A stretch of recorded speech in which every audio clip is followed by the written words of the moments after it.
Hello, this is Mark Sabatella from Outside Shore Music. In this video, I'm going to take another look at form, a couple of specific concepts of form in which we're going to use letter names to represent different portions of a piece and talk about how we can construct pieces from that, a couple of different common ways that were both going to be found within Beethoven's Für Elise. So first we're going to talk about kind of the smaller form, the form within a theme. And this particular melody, most of you are familiar with it.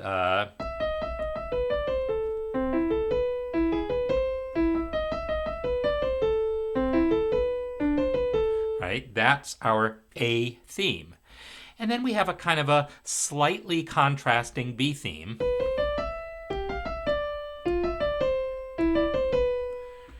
And then it returns to the A theme, etc., right?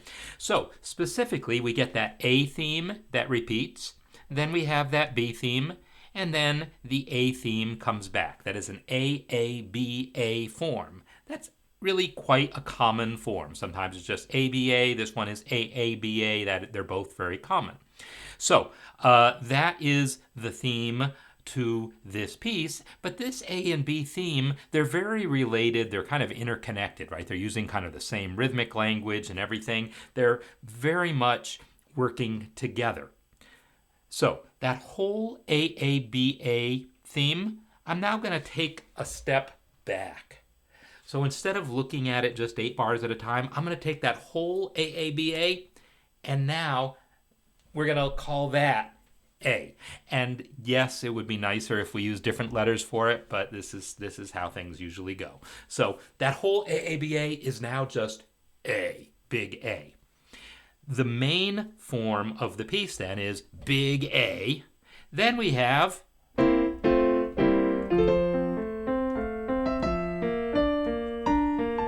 just kind of sight reading this, even though I've played it a million times in my life, just not recently. Anyhow, that is our big B theme. It is totally different than the A theme. I mean, it's in the same time signature, etc., but it's definitely of a different character. So that is our B theme. And so we have that whole theme, and it goes on for a little while. Right, it's got all this stuff going. Right, it's got all that stuff going on in the B theme, and then it transitions back, and we're back to big A theme. Right, our big A theme there. So we had our big A theme, and then our big B theme, back to our big A theme. Then we get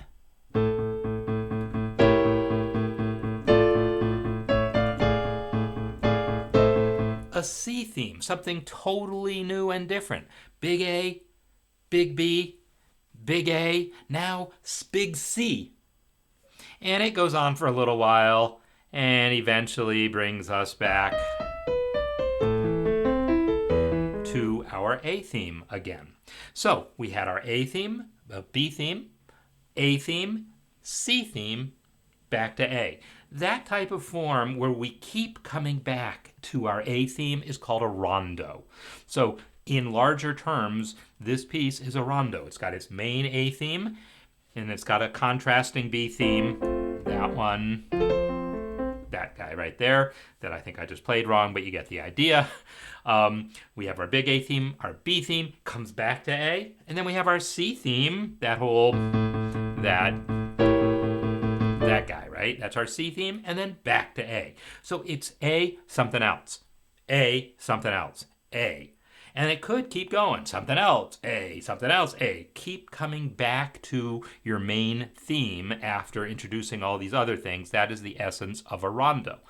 Now, I should also mention that when we come back, it's not, you remember I started off by saying our A theme really was little a, B, A, right? It had that little B section.